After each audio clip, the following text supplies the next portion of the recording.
प्रिय विद्यार्थियों, आज हम बीए पार्ट फर्स्ट ईयर का सेकंड पेपर भारत में समाज के अंतर्गत पश्चिमीकरण पर चर्चा करेंगे। आज हम इन दोनों ही अवधारणाओं संस्कृतिकरण एवं पश्चिमीकरण के मध्य संबंध को जानेंगे और इसके अंतर को भी देखेंगे। पश्चिमीकरण व संस्कृतिकरण दोनों ही अवधारणाएं श्रीनिवास की दी हुई हैं। श्रीनिवास के अनुसार संस्कृतिकरण एक प्रक्रिया है जिसके द्वारा एक निम्न जाति या जनजाति या अन्य समूह एक उच्च जाति और विशेषतया एक द्विज जाति की प्रथाओं, धार्मिक कृत्यों, आस्थाओं, विचारधारा व जीवन प्रणाली को अपनाता है।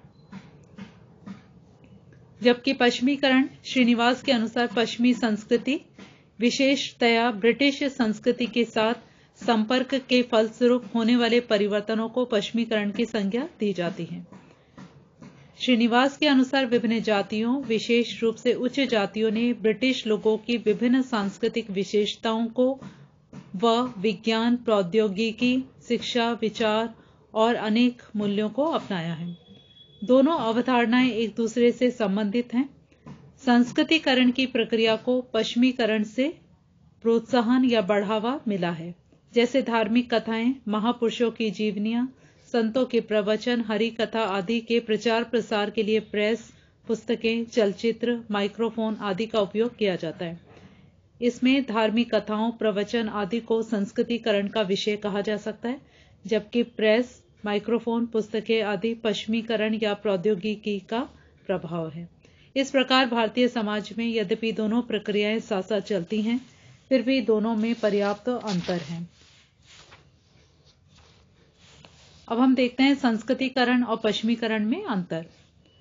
नंबर 1, संस्कृतिकरण में कोई निम्न समूह उच्च समूह की प्रथाओं, धार्मिक दृष्टिकोणों को अपनाता है, अतः इसमें धार्मिकता को बढ़ावा दिया जाता है। पश्चिमीकरण में ब्रिटिश संस्कृति के अनुरूप दृष्टिकोणों को अपनाया जाता है, जिसमें पंथ निरपेक्षता को प्रोत्साहित किया जाता है। नंबर 2, संस्कृतिकरण एक प्राचीन प्रक्रिया है जो प्राचीन समय से आज तक निरंतर प्रवाहमान हो रही है। पश्चिमीकरण की प्रक्रिया अंग्रेजी शासन काल से प्रारंभ हुई है और आज स्वाधीन भारत में भी प्रवाहमान हो रही है।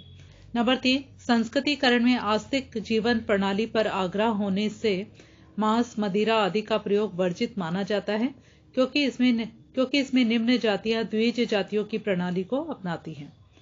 पश्चिमीकरण में ब्रिटिश संस्कृति का अनुकरण किया जाता है। इसमें मांस, मदिरा के सेवन को वर्जित नहीं अपितु प्रोत्साहन दिया जाता है। नंबर 4, संस्कृतिकरण की प्रक्रिया में निम्न जातियां उच्च जातियों के आदर्शों को अपनाने का प्रयास करती है, अतः यह प्रक्रिया निम्न वर्ग व जातियों से संबंधित है। जबकि पश्चिमीकरण की प्रक्रिया में उच्च जातियां व सभी वर्ग पश्चिम के समाजों की सांस्कृतिक विशेषताओं को अपनाते हैं, अतः यह उच्च जाति व समाज के सभी वर्गों से संबंधित है। नंबर 5, संस्कृतिकरण में निम्न जातियां द्विज जातियों की जीवन पद्धति को अपनाती हैं, अतः यह प्रक्रिया स्वदेशी अथवा आंतरिक है। जबकि पश्चिमीकरण की प्रक्रिया में विदेशी या ब्रिटिश संस्कृति के संपर्क से उनकी जीवन पद्धति को अपनाया जाता है, अतः यह विदेशी या बाह्य संस्कृति के अनुकरण की प्रक्रिया है। नंबर 6, संस्कृतिकरण में निम्न जातियां द्विज जाति के धार्मिक कृत्यों आदि को अपनाती है, अतः इसमें भारतीय संस्कार या ब्राह्मणों के प्रतिमानों को अपनाया जाता है। पुनर्विवाह, तलाक आदि इसमें मान्य नहीं, क्योंकि ये भारतीय संस्कारों के अनुरूप नहीं है। जबकि पश्चिमीकरण की प्रक्रिया में पाश्चात्य प्रतिमानों को अपनाने पर आग्रह है, अतः विधवा, पुनर्विवाह, तलाक आदि मान्य है, क्योंकि ये प्रतिमान पाश्चात्यकरण की प्रक्रिया के अनुरूप है।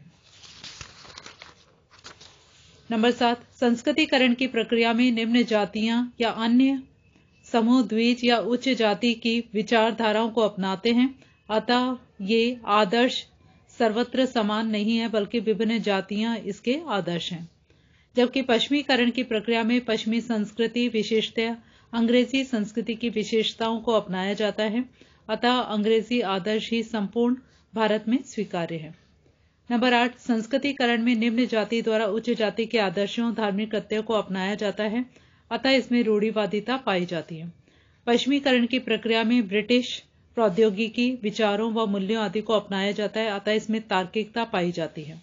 नंबर 9, संस्कृतिकरण की प्रक्रिया में निम्न जातियां द्विज जाति की विचारधाराओं आस्थाओं को अपनाकर अपनी सामाजिक गतिशीलता में ऊर्ध्वमुखी हो जाती हैं, जबकि पश्चिमीकरण की प्रक्रिया में पश्चिमी संस्कृति के संपर्क से होने वाले परिवर्तनों को अपनाने पर भी लोगों की स्थिति में या गतिशीलता में परिवर्तन नहीं आता है।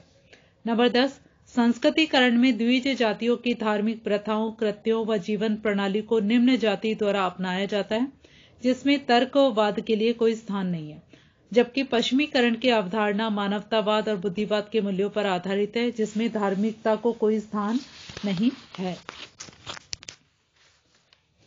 पश्चिमीकरण एक आलोचनात्मक मूल्यांकन। पश्चिमीकरण की अवधारणा को अनेक समाजशास्त्रियों व सामाजिक मानवशास्त्रियों द्वारा आलोचना की गई है। श्रीनिवास ने पश्चिमीकरण की अवधारणा का प्रयोग भारत में ब्रिटिश संस्कृति के साथ संपर्क के फलस्वरूप होने वाले परिवर्तनों के लिए किया है, जो संकीर्ण दृष्टिकोण है। वास्तविकता यह भी है कि स्वतंत्रता प्राप्ति के बाद भारत में अमेरिका व रूस की संस्कृति का भी प्रभाव पड़ा है। भारत में अनेक प्रारूप अमेरिका और रूस के प्रारूपों पर आधारित है। श्रीनिवास पश्चिमीकरण की अवधारणा में मानवतावाद और औचित्यवाद के मूल्यों को महत्ता प्रदान करते हैं, किंतु ब्रिटिश शासनकाल में अपने शासन को स्थायी रखने के लिए ब्रिटानिया सरकार ने फूट डालो राज करो की नीति अपनाई और भारत की जातियों में परस्पर आपसी कलह विद्रोह पैदा किया, भारत की अर्थव्यवस्था को चरमरा दिया। सामुदायिक निर्वाचन समूह आदि ऐसे अनेक कार्य उनके द्वारा किए गए हैं जो मानवतावाद के निर्णायक नहीं हो सकते। अतः श्रीनिवास का यह कहना कि ब्रिटानिया सरकार के 150 वर्षों के परिणाम स्वरूप भारत में मानवतावाद और औचित्यवाद के मूल्यों की उत्पत्ति हुई है, उचित नहीं है। पश्चिमीकरण के फलस्वरूप भारत में अनेक मतांतर और दरारें पड़ी हैं, जो आज भी समाप्त नहीं हो पाई है। संस्कृतिकरण और पश्चिमीकरण दोनों के विषय में श्रीनिवास का यह मानना है कि ये दोनों सांस्कृतिक परिवर्तन की प्रक्रियाएं हैं, किंतु ये प्रक्रियाएं भारत की राजनीतिक व्यवस्था में संरचनात्मक परिवर्तन को प्रभावित नहीं करती। भूस्वामी और किसान, अमीर गरीब, शक्तिशाली कमजोर, कृषि व उद्योग आदि के बीच परिवर्तित संबंधों की व्याख्या भी ये प्रक्रियाएं नहीं करती। इस प्रकार इन प्रक्रियाओं द्वारा केवल सांस्कृतिक परिवर्तनों की ही व्याख्या की जा सकती है। सामाजिक संरचना में होने वाले परिवर्तनों पर इसमें प्रकाश नहीं पड़ता है। योगेंद्र सिंह ने लिखा है कि संस्कृतिकरण और पश्चिमीकरण दोनों ही प्रक्रियाओं में सैद्धांतिक दृष्टि से निश्चितता का अभाव पाया जाता है। देवराज चनन के मत में पश्चिमीकरण सरल प्रक्रिया नहीं है, इसके स्थान पर भारतीयकरण की प्रक्रिया चालू है कहना अधिक उपयुक्त मानते हैं। इससे इनका अर्थ बाह्य बातों में पश्चिमीकरण तथा अधिकांशतः भारतीय मूल्यों पर अधिक बल देते हैं, जो पश्चिम के मानवतावादी मूल्यों के साथ मिले हुए हैं।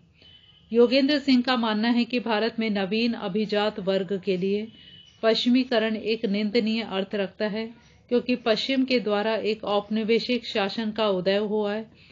इसी प्रकार एशिया के नए राज्यों में पश्चिमीकरण को निंदात्मक रूप में लिया जाता है।